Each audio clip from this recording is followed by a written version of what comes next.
どうもこんにちは、消しゴムです。今日はいつも絵を描いているデスク周りの紹介をしたいと思います。で、なぜこのタイミングでデスク周りの紹介をするかというとですね、今こちらに見えているこの椅子、こちらをね、メーカーさんからご提供いただきましたので、主にこの椅子のレビューをしたいと思い、どうせなら周辺機器や、あとはいつも使っている画材とかを超簡単に紹介できればなと思います。なので今回の動画のメインはこちらの椅子の紹介になります。よろしくお願いします。消しゴムチャンネル。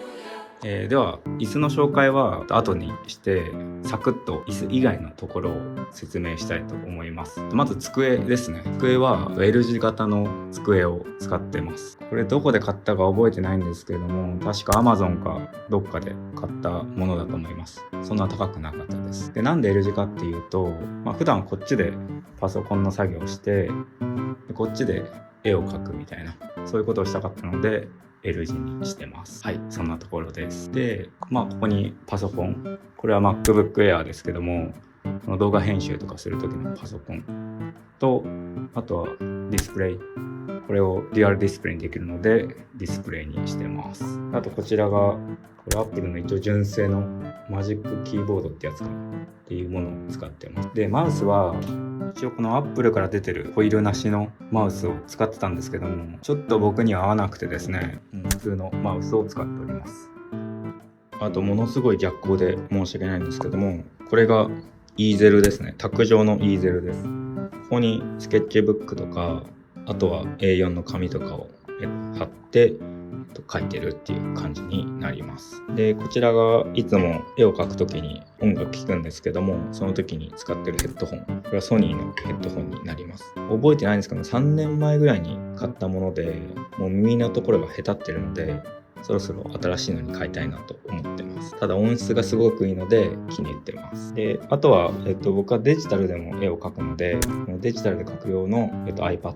mini ですね。iPad mini を使ってます。もともと iPad Pro っていう少し大きめのものを使ってたんですけども、あまりにもでかくて旅先とかで持ってきづらかったので、そちらは兄にあげて、僕は自分で iPad mini を買いました。そんなところです。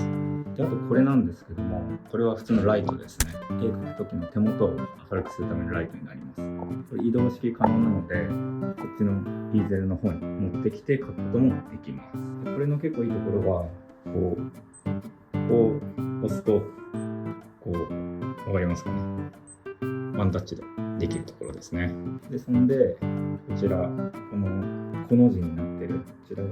手元を映すための、機材というか、YouTube 撮るときとか、インスタのリールとかを動画するときに、このアームを使って携帯を固定して撮っています。で、続きましてこちら。これは IKEA で買った石膏ボードみたいなやつですね。こちらに文房具とかを置いてます。この左下のスペースは、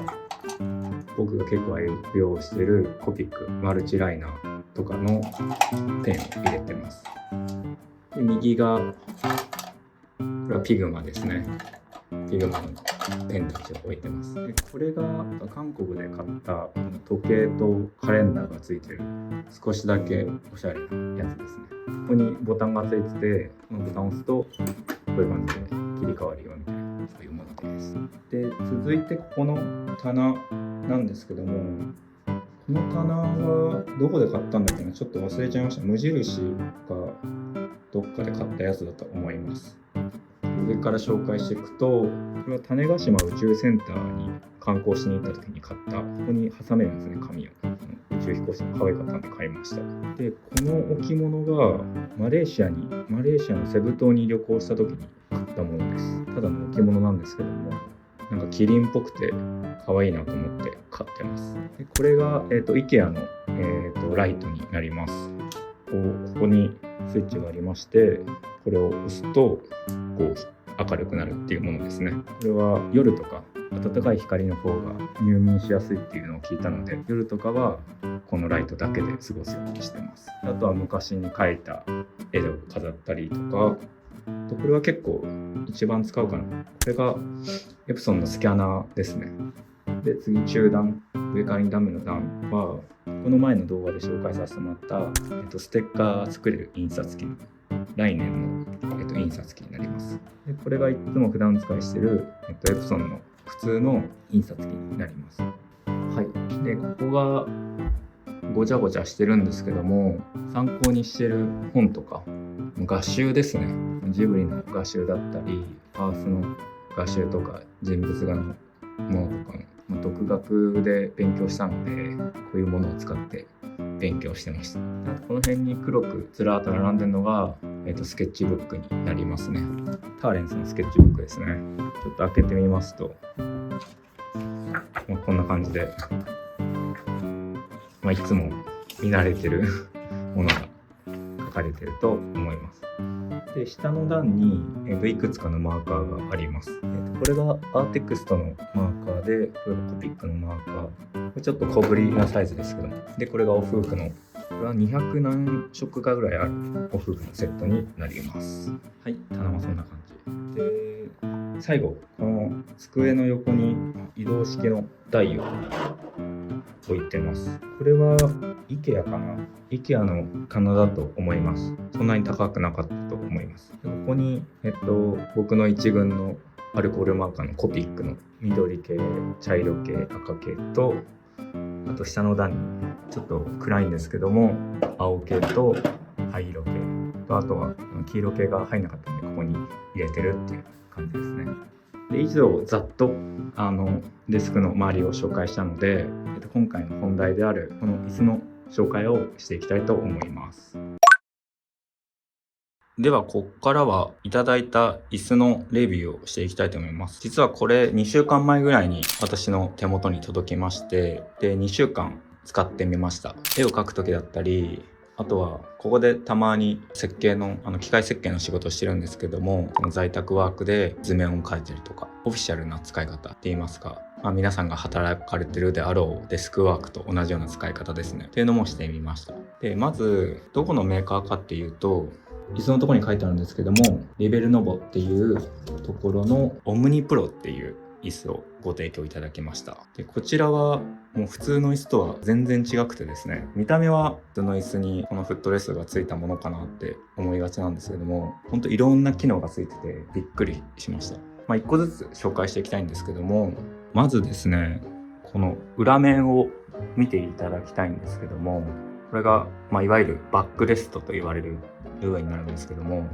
見てほしいのが8枚パネルがあるんですね。1,2,3,4,5,6,7,8 枚の8枚のパネルをジョイント接続していて、で背中の動きを追従して動くものになってます。これどういうことかというと、こちら見ての通り後ろに倒れると8枚のパネルが連動します。これによってどんな姿勢でもピタッと背中に寄り添います。でさらにここからこの椅子の真骨頂なんですけども、これ実は電動なんですね。モーターで動く椅子となってます。でこの今ちょっと反射して見づらいんですけども、椅子の左手のところに4つのボタンがあるんですね。で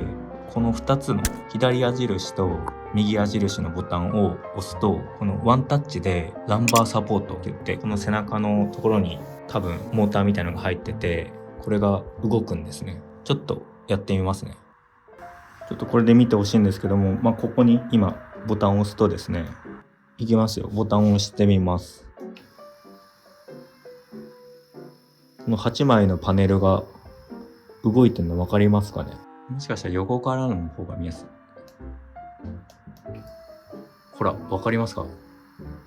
この背中の腰あたりがちょっと反ってきてますよね。で逆に弱くしたいって時はこう弱くできると。これがね、ほんと素晴らしいですね。絵描く時と、あとは普通に仕事 PC 作業する時って姿勢がちょっと変わるんです。その時に合わせてその時でこれを変えられたのはすごい大きかったです。であとこの椅子の僕的なもう一つの特徴が、椅子の右側面にあるレバーなんですけども、ここにこ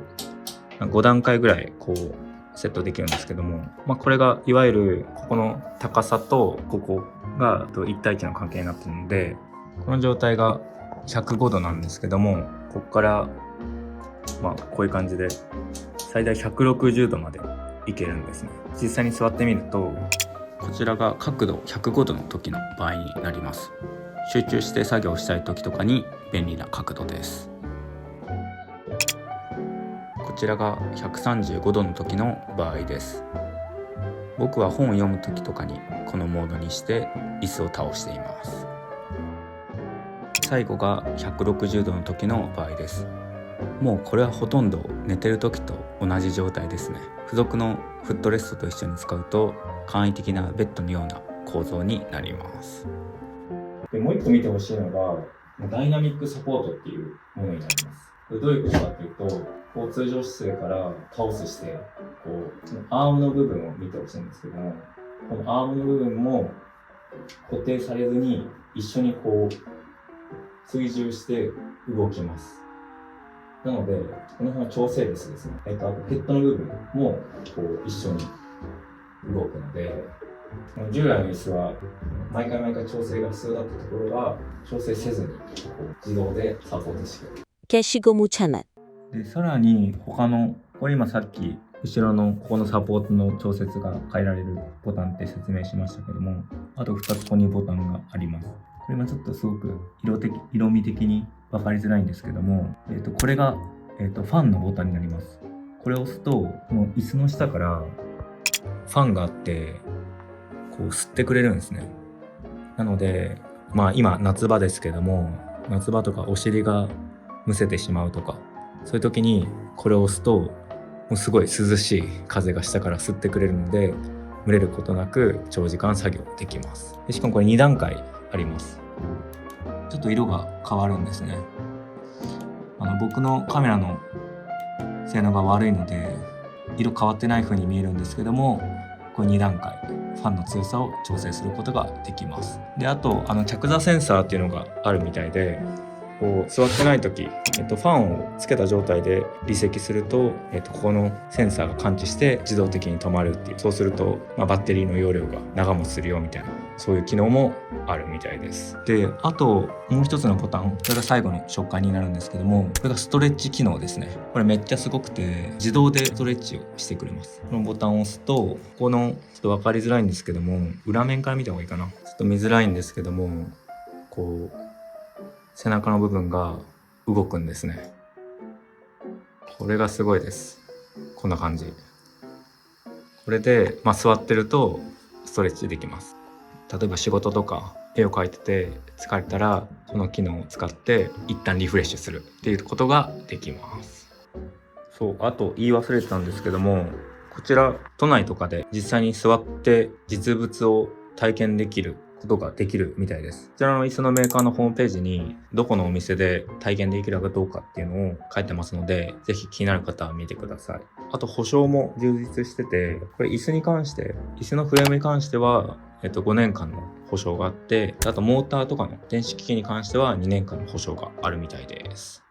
はい。ということで今回はこのリベルノボという椅子を紹介しつつ、私のデスク周りを紹介してみました。もっと他にデスク周りしっかり紹介してほしいみたいな、そういう意見があれば再度やろうかなと思いますので、ぜひコメントしてください。以上になります。